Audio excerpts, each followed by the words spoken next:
Pakinggan mo ito, kung lalaki ka na lampas 40, 50 o 60, malamang napapansin mo na may nagbabago sa katawan mo. Hindi na kasing lakas ang enerhiya mo. Hindi na kasing bilis ang paggaling mo. At minsan, ang kakayahan mo na tumayo o manatiling matigas ay hindi na lumalabas tulad ng dati. At ito ang bagay na madalang sabihin sa'yo. Karamihan sa mga pagbabagong ito ay hindi talaga dahil sa edad. Konektado ito sa sirkulasyon ng dugo, sa presyo ng dugo, sa lakas ng mga ugat, at kung gaano karami ang nitric oxide na kayang gawin ng mga daluyan ng dugo mo. Bilang isang urologist, sasabihin ko ito ng diretsyo. Ang kalusugan ng puso mo at ang kalusugan ng iyong pagtayo ay magkakambal. Sabay silang lumalago, sabay din silang bumabagsak, at sabay din silang gumagaling. Pero paano kung sasabihin ko sa'yo na may isang simpleng bagay na maaari mong inumin? Isang bagay na masarap.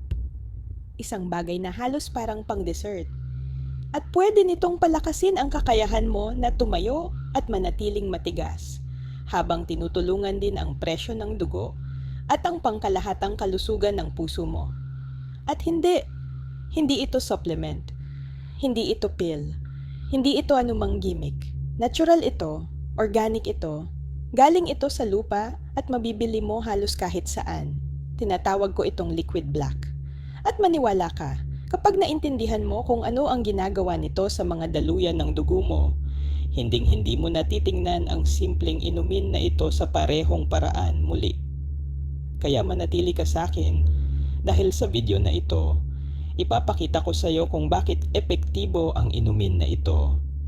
Paano ito nakakaapekto sa mga arterya? Bakit nakakatulong ito sa pagtayo? At kung paano mo ito gagawin sa bahay sa loob lang ng 1 minuto. Sa pagtatapos ng video na ito, mauunawaan mo ng eksakto kung bakit maraming lalaki ang pumupunta sa akin na sinasabi, "Dok, binago nito ang lahat para sa akin." At kung bago ka dito, ako si Dr. Amelia Hayes.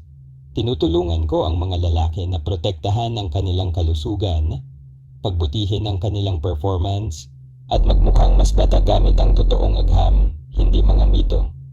Kaya huminga ka muna, manatiling mausisa, at pag-usapan natin ang inumin na nilikha ng kalikasan para suportahan ang iyong puso, ang daloy ng dugo, at ang iyong kumpiyansa. Balikan natin sandali ang kasaysayan dahil ang kwento ng inumin na ito ay hindi nagsimula sa laboratorio o klinika.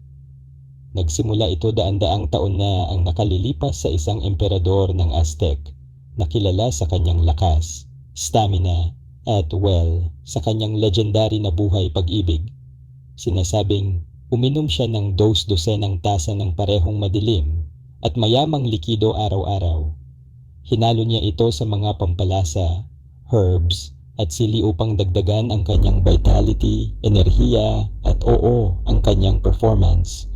At habang medyo dramatiko ang tunog ng mga kwentong iyon, ang agham sa likod nito ay totoong totoo. Lumipat tayo sa 1900 na po, nang ang mga mananaliksik ay na-curious sa isang tribo sa Central America na tinatawag na Kuna. Ang mga tao rito ay namumuhay ng mahaba at aktibong buhay. Kumakain sila ng maalat na pagkain. May ilan na naninigarilyo. Hindi nila binibilang ang calories. Hindi sila umiinom ng supplements.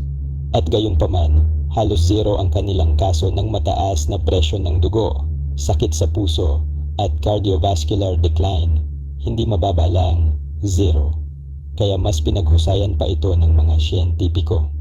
Sinuri nila ang genetics, ang kapaligiran, ang diet, lahat ng aspeto. At ang nakakagulat na katotohanan ay ganito. Ang mga kuna ay hindi espesyal sa kanilang genes. Hindi sila ipinanganak na may magical na heart gene. Ang isa lang talagang malaking pagkakaiba ay kung ano ang iniinom nila araw-araw. 5 buong tasa ng parehong madilim, mapait, flavonoid-rich na inumin na ginagamit ng mga sinaunang sibilisasyon para sa lakas at vitality. 5 tasa araw-araw. Walang asukal, walang corn syrup, walang milk chocolate, purong ko. At ito ang dahilan kung bakit mahalaga ito para sa iyo. Ang mga taong ito ay may malalakas na arterya, mataas ang nitric oxide levels, mahusay ang daloy ng dugo, at malusog ang pagtayo kahit sa katandaan. Hindi dahil sa swerte, kundi dahil sa isang natural na compound na iniinom nila araw-araw. Ang kanilang lifestyle ay hindi perpekto. Ang kanilang diet ay hindi perpekto, pero nanatiling bata ang kanilang mga daluyan ng dugo.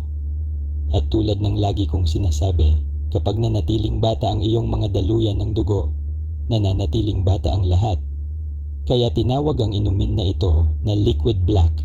Sinauna ito. Simple lang ito.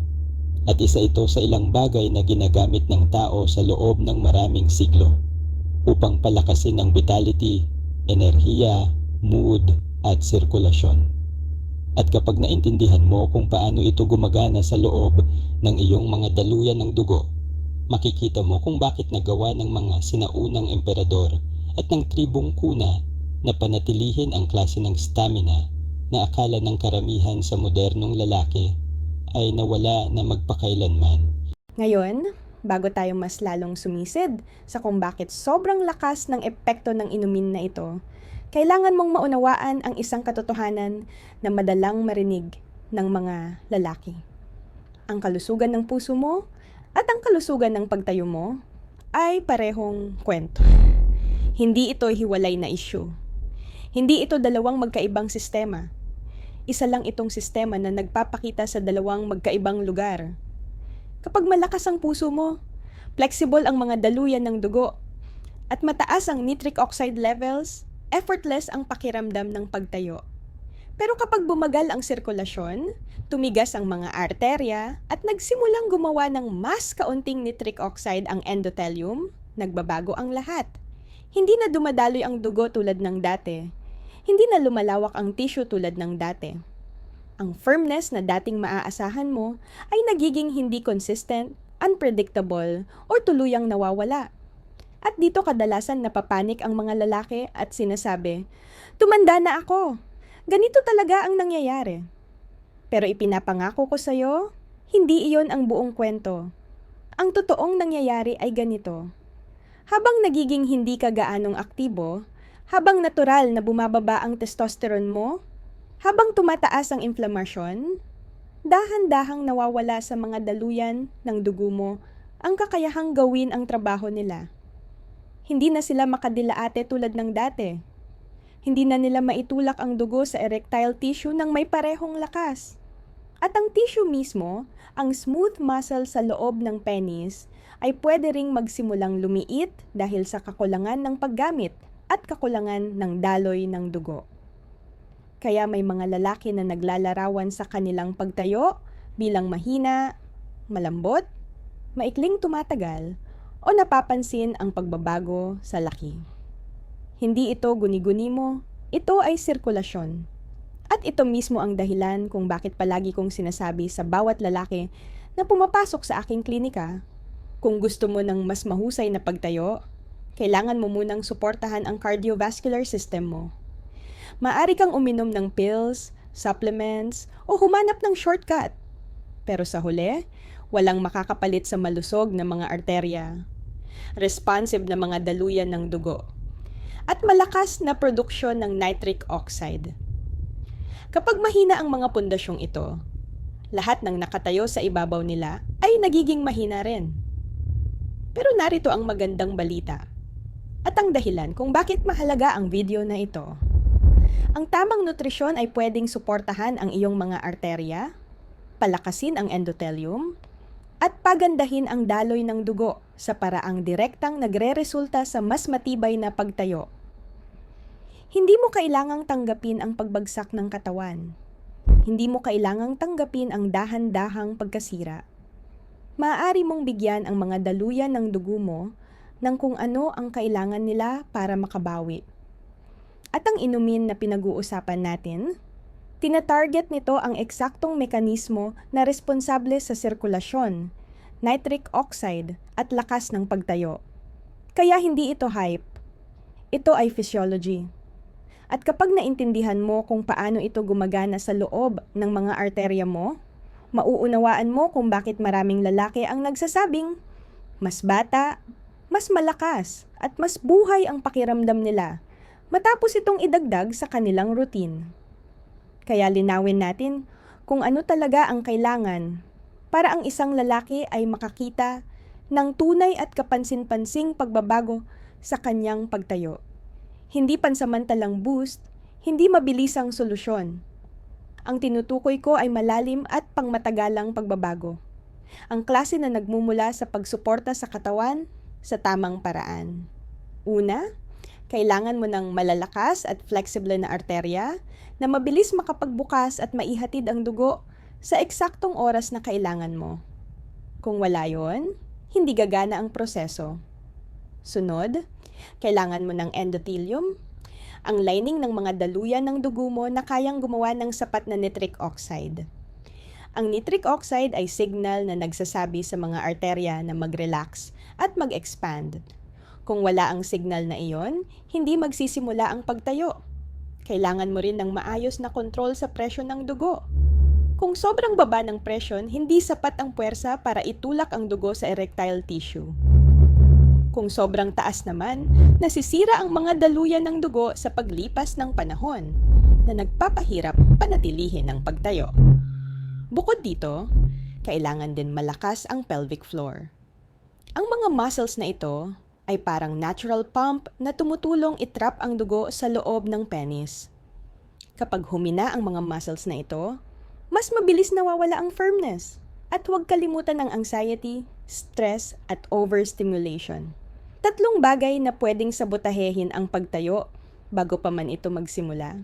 Kaya kapag may lumalapit sa akin at nagtatanong, "Doc, anong supplement ang dapat kong inumin? Anong pagkain ang dapat kong kainin?" Pinaaalalahanan ko sila na ang pagtayo ay hindi one-dimensional. Nakadepende ito sa daloy ng dugo, function ng arterya, nitric oxide, kalusugan ng endothelium, balance ng presyon, control ng muscles, at kalmadong nervous system. Maraming aspeto, at oo, marami nga. Pero narito ang magandang balita. Hindi mo kailangan ng 7 iba't ibang hacks para suportahan ang bawat sistema. Kailangan mo lang ng isang bagay na gumagana sa maraming level.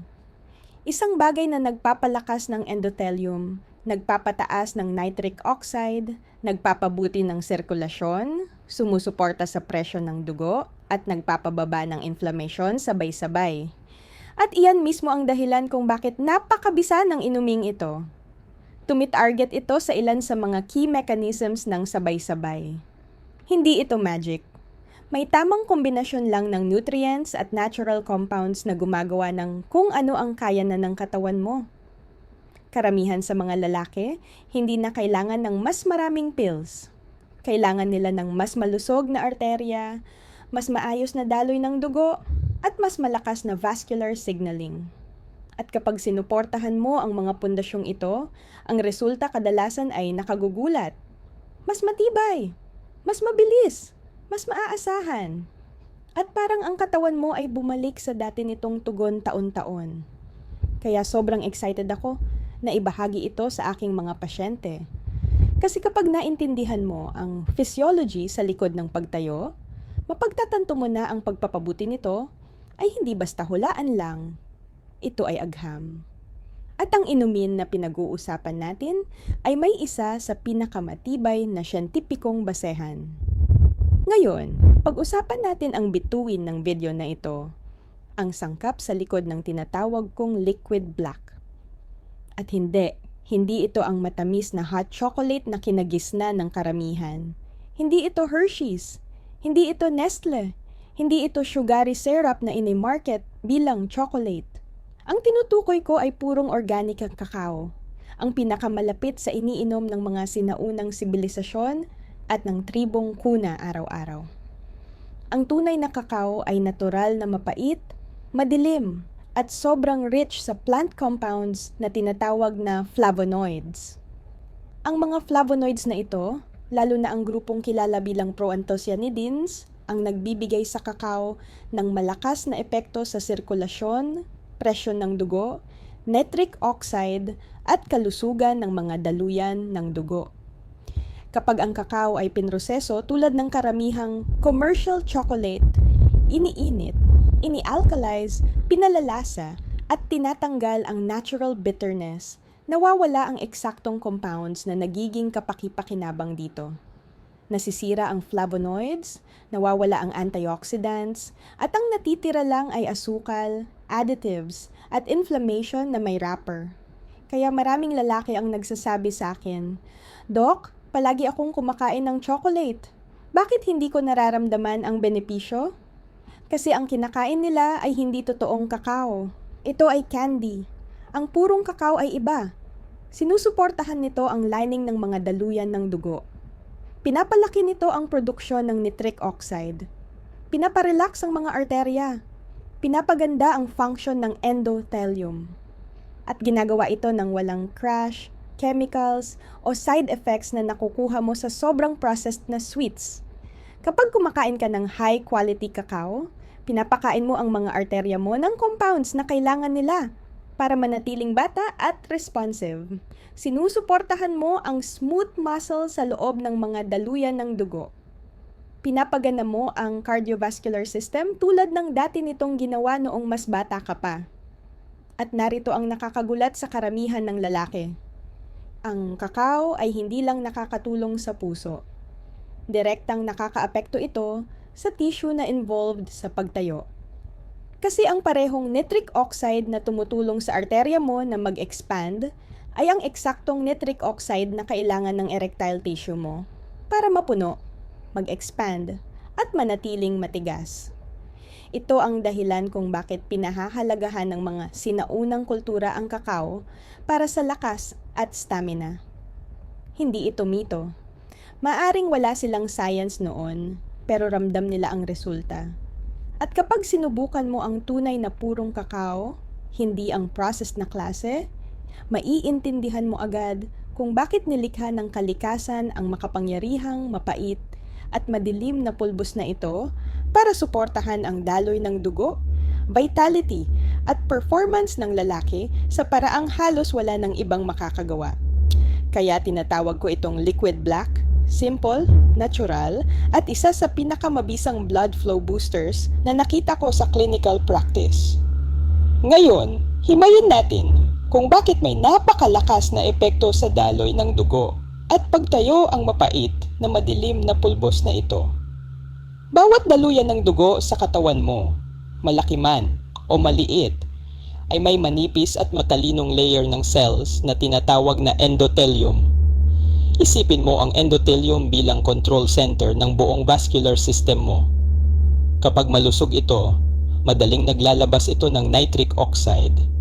Kapag naglabas ng nitric oxide, nagbubukas ang mga arterya mo.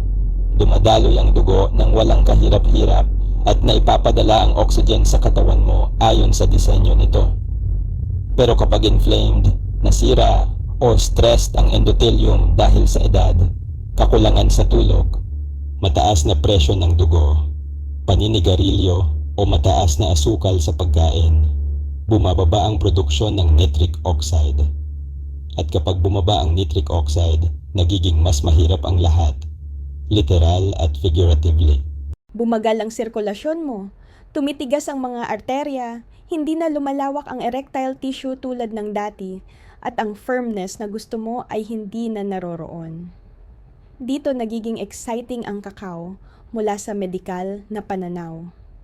Ipinapakita ng maraming pag-aaral na ang flavonoid-rich cacao ay direktang nag-stimulate sa endothelium para gumawa ng mas maraming nitric oxide, hindi lang sa theoretical na paraan, kundi nasusukat sa totoong blood flow scans ilang oras lamang matapos inumin.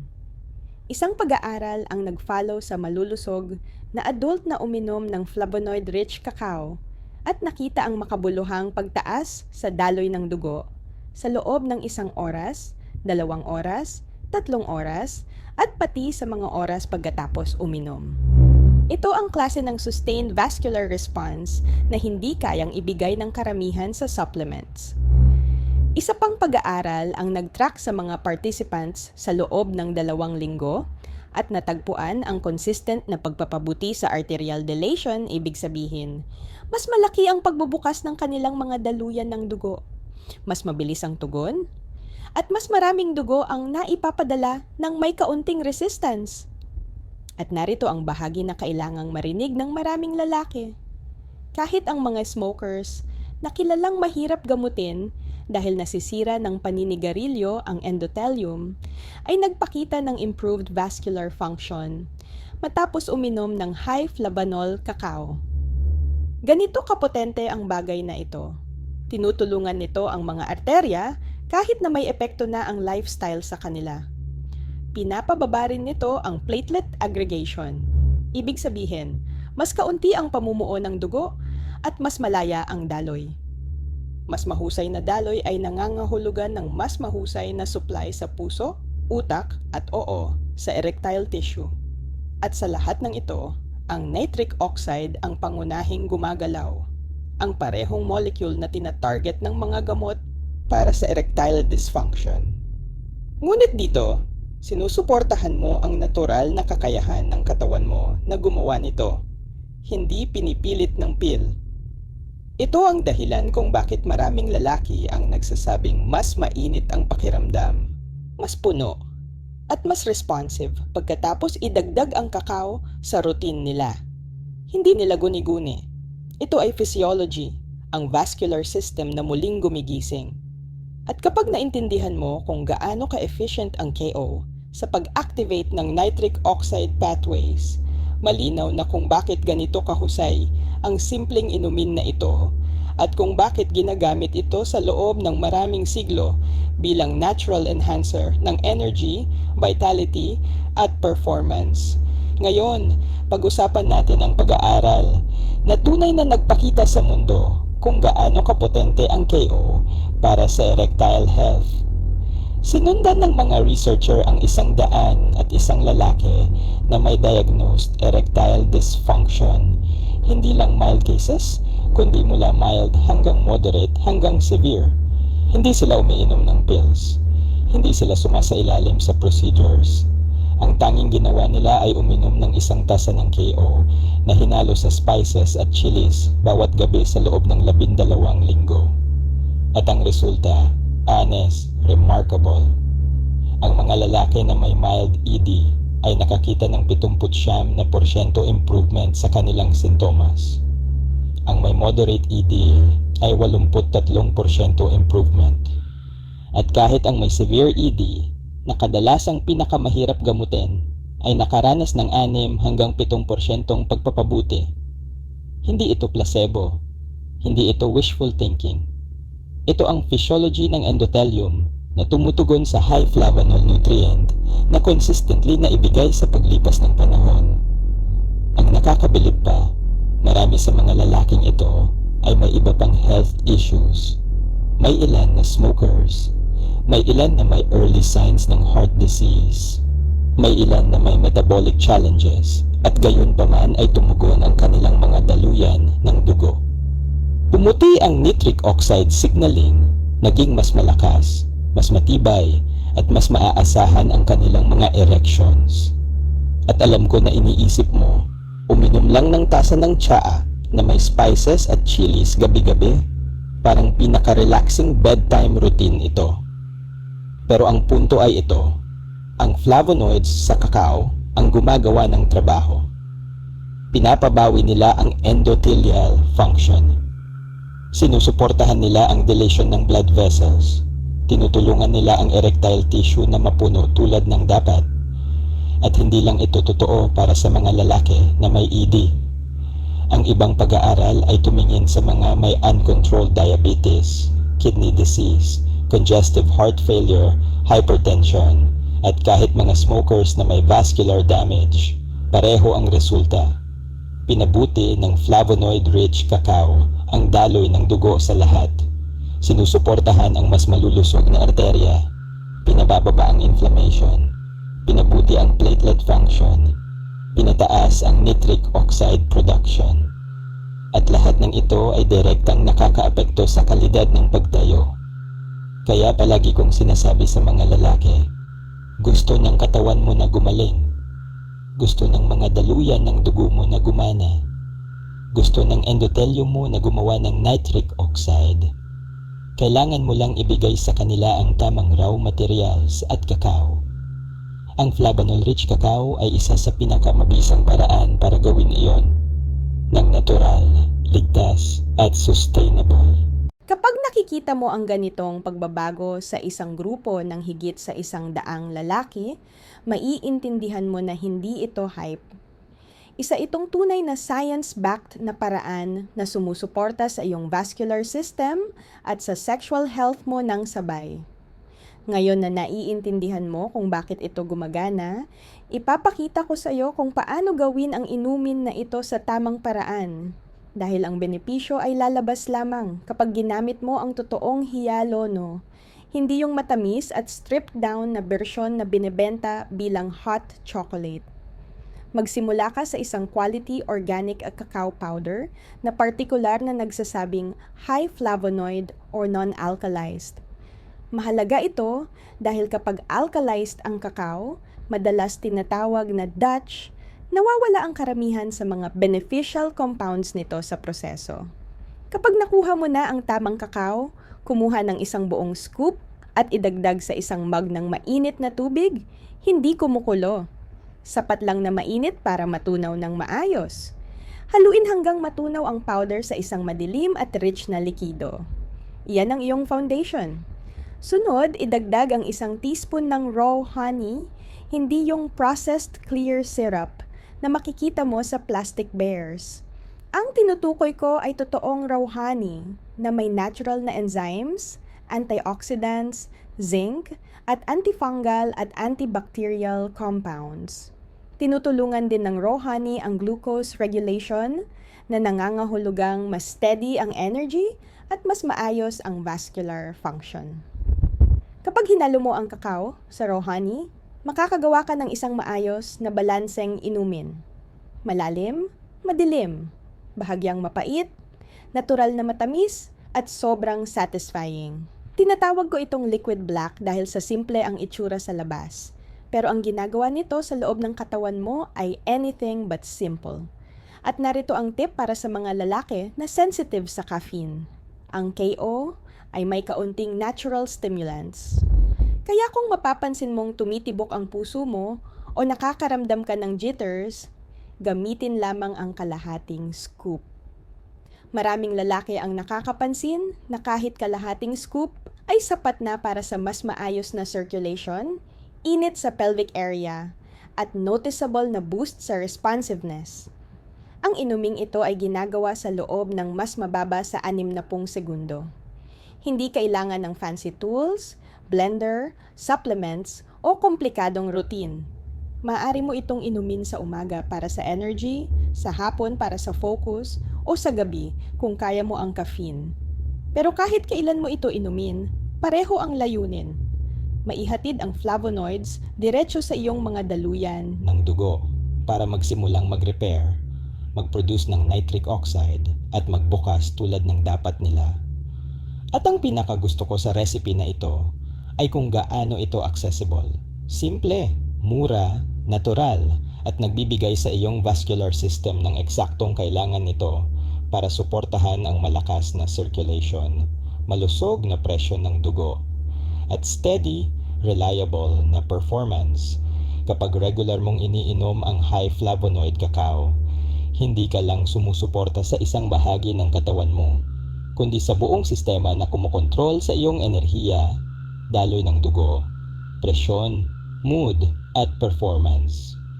Isa sa mga unang benepisyo na napapansin ng mga lalaki ay ang pagbuti ng presyon ng dugo.